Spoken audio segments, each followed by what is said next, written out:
नमस्ते, मैं हूँ अपुन पेगु और ये मेरी मम्मी है, ये मेरा भाई है और ये तातो है।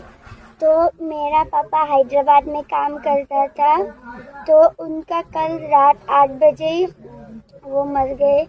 फिर मैं अपने पापा को देखना चाहती हूँ यहाँ पे, तो इसलिए आप लोग मुझे सरकार के तरफ से मदद कर देना ताकि मैं अपने पापा को हैदराबाद से यहाँ पे लेकर आऊँ। तो बहुत पापा को देखने का मन कर रहा है। अभी मम्मी बोलेगी। नमस्ते, मैं आपका मम्मी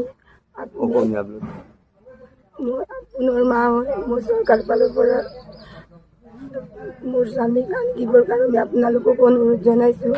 অতি সোনকালে মই চেহেৰাটো দেখিব পাম বুলি। ধন্যবাদ।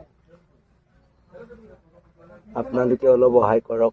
আমাৰ ঘৰখনত একো অৱস্থা নাই, নিশ্চয় জানেই পুনৰ কথাটো। গতিকে আপোনালোকে আমাৰ সহায় কৰক। চৰকাৰৰ তৰফৰ পৰা সিমানেই আপোন পেগে কি ক'লে কি নক'লে আপোনালোকেতো শুনি পালিয়ে। এতিয়া তাৰ বাপেকক এতিয়া হায়দৰাবাদৰ পৰা ইয়ালৈ আনিবলৈ এতিয়া পইচা নোযোৰা হৈছে বুলি কৈছে। বহুত দুখৰ কাহিনী বেচেৰা কৈছে। তাৰ তাতো কৈছে, তাৰ মাকো কৈছে। তাৰপিছত আপোনালোকে ইহঁতক পইচা সহায় কৰিব বিচাৰিছে যদি তাৰ ককাৰ নম্বৰটো ডিছক্ৰিপশ্যনত দি দিছোঁ। তাৰপিছত মাৰ নম্বৰটোও ডিছক্ৰিপশ্যনত দি দিছোঁ। এতিয়া এই তামিলতো দি দিছোঁ। আপোনালোকে তামিলতো দেখিব পাব তাৰ ককাৰ নম্বৰটো আৰু তাৰ মাকৰ নম্বৰটো আপোনালোকে